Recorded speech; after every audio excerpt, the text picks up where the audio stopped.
কি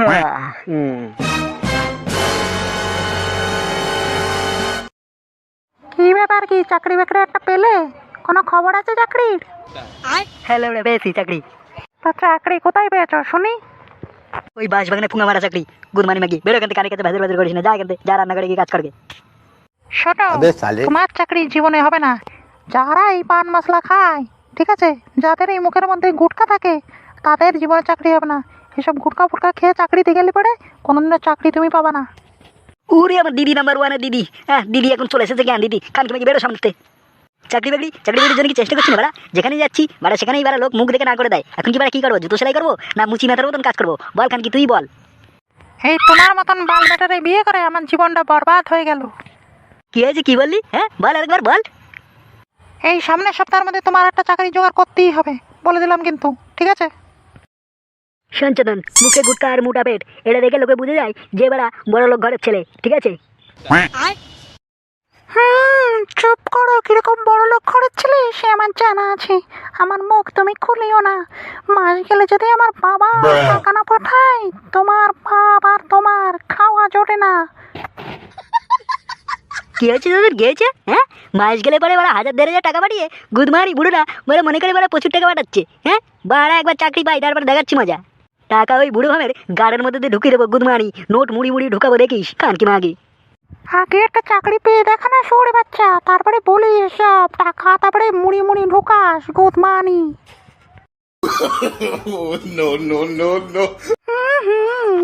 চায়ের দোকানে আড্ডা, শুধু চা গেলা আর খেলো তো তাস আর জোর পোঙা মারো। তুমি আর সংসারে বাড়বো কি বুঝবে? তা কি হয়েছে, কে হয়েছে চুদি মাগি? হ্যাঁ দিনে তাস খেলে জুয়া খেলে 100-150 টাকা যা জিতি তাতে খেয়ে নিই বিমার বান মশলা। হ্যাঁ বলো জুয়া কেশরি চুদির ভাই। তা কি করবো গুদমানি মাগি? হ্যাঁ বল, তুই আমার মার, আমার মেরে খেয়ে ফেল, খান কি মাগি বেশ। শহরের বাচ্চা, যতক্ষণ পর্যন্ত চাকরি না পাচ্ছিস ততক্ষণ পর্যন্ত তো আমি তোকে বায়ুমণ্ডলের হাওয়াও খেতে দেবো না। শহরের বাচ্চা পাঁচত কোথাকার।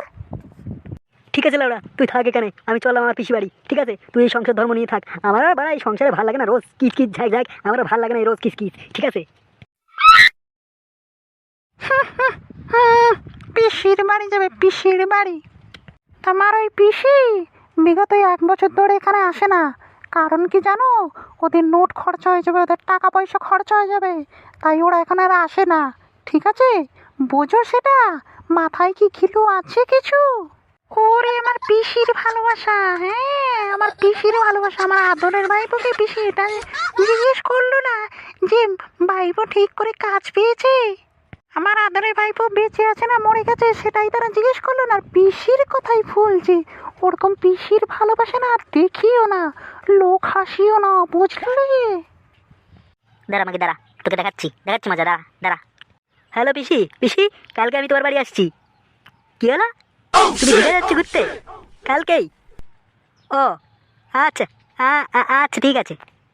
গেল তো, পিসির ভালোবাসা শেষ হয়ে গেল, দেখলে? এবার আমি দেখাচ্ছি ভালোবাসা কাকে বলে, দেখাচ্ছি, দাঁড়াও দেখো। হ্যালো বাবা, কালকে আমি তোমাদের বাড়িতে আসছি।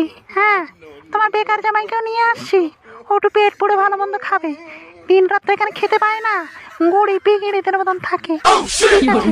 কালকে আসছি, হ্যাঁ বুঝলে? তাহলে ভালোবাসা কাকে বলে বুঝলে কি?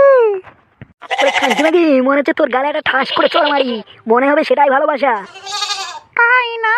তা সেই দম আছে তো মারার, কারণ চোখড়া মারতে গেলে তো দম লাগে, সাহস লাগে, মনে তো হয় সেটাও নেই তোমার। দাঁড়া দম দেখবি খানকি মাগি, তোকে দেখাচ্ছি, এই নে এই নে। আমি কি মনে করছো দম কি শুধু তোমার একার আছে? দম আমিও দেখাতে পারি। তাই না? আমি তো দেখি তোর কত দাম আছে, হ্যাঁ দেখা দেখি দম। বলো এবার কি বলবে বলো। हे प्रभु हे हरि राम कृष्ण जगन्नाथ।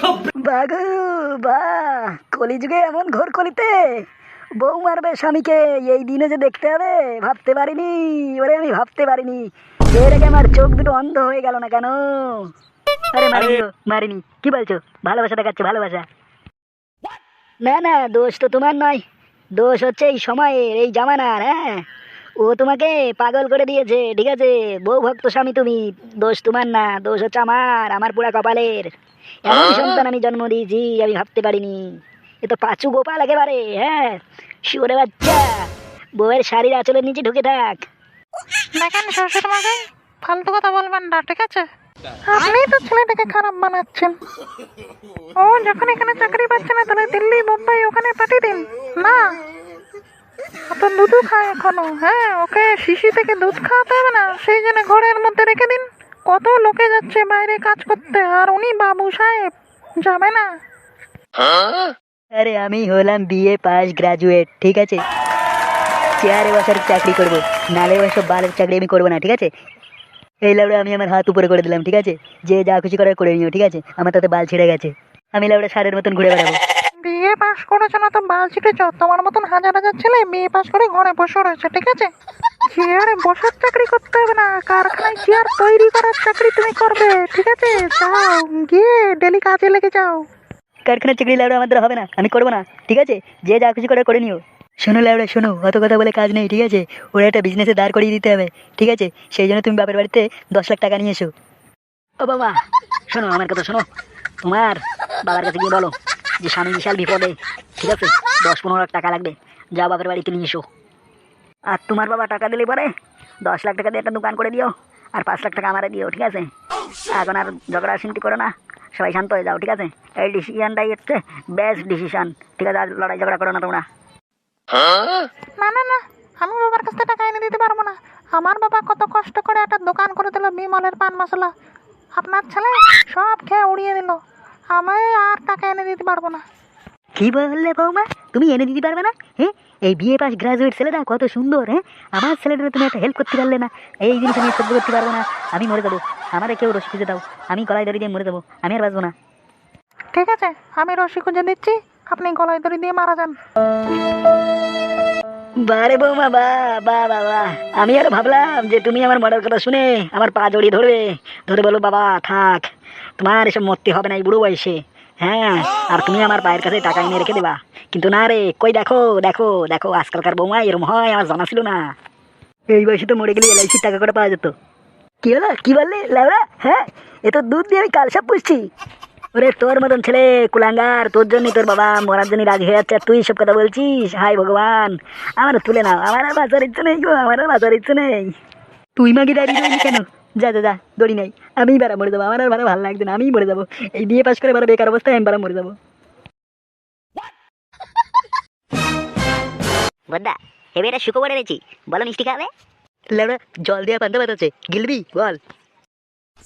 বলছিলাম ওরা বিয়ে পাশে যে কারণে চাকরিটা অ্যাপ্লাই করেছিল না, সেটা হয়ে গেছে। না লেবড়া না, কারণ চাকরি আমি করবো না, আমি হলাম কি বিয়ে পাস, ঠিক আছে? আমি কারণ চাকরি করবো না। अबे साले। উনি চাকরি করবে না? মাথায় মারবো না এমন, চাকরি তোমাকে করতেই হবে। আরে বদ্দা বাদ দাও না, বা হেভি চাকরি তো, ক্লার্কের চাকরি ভালো তো, করে নাও। ঠিক আছে মাগি, অত দাঁত কালাতে হবে না, যা গিয়ে জামা কাপড় ইস্ত্রি কর, কালকে তাহলে চাকরিতে যাবো। দেখলে ফুটো কত সুন্দর একটা কাজ করেছে, ওকে বলেছিলাম তোমার জন্য একটা কাজ খুঁজে দিতে, দিন রাত্র চায়ের দোকানে পড়ে থাকো, ও কত সুন্দর একটা কাজ খুঁজে এনে দিল বলো তো। না ওরা 10-15 লাখ টাকা আনতে বললাম, সেটা গাড়মাড়া করে দিলে তোমরা, বাড়া সব এই ফুটোর জন্য হলো, গুড মর্নিং। হেই ফক্স, চ্যানেলটা সাবস্ক্রাইব করে দিও না ওরা। আর চ্যানেল সাবস্ক্রাইব না করলে কিন্তু গুড মর্নিং কপালে অনেক কষ্ট আছে, ঠিক আছে? বাড়ি গিয়ে কিন্তু বোম ফেলে দেবো, গুড মর্নিং।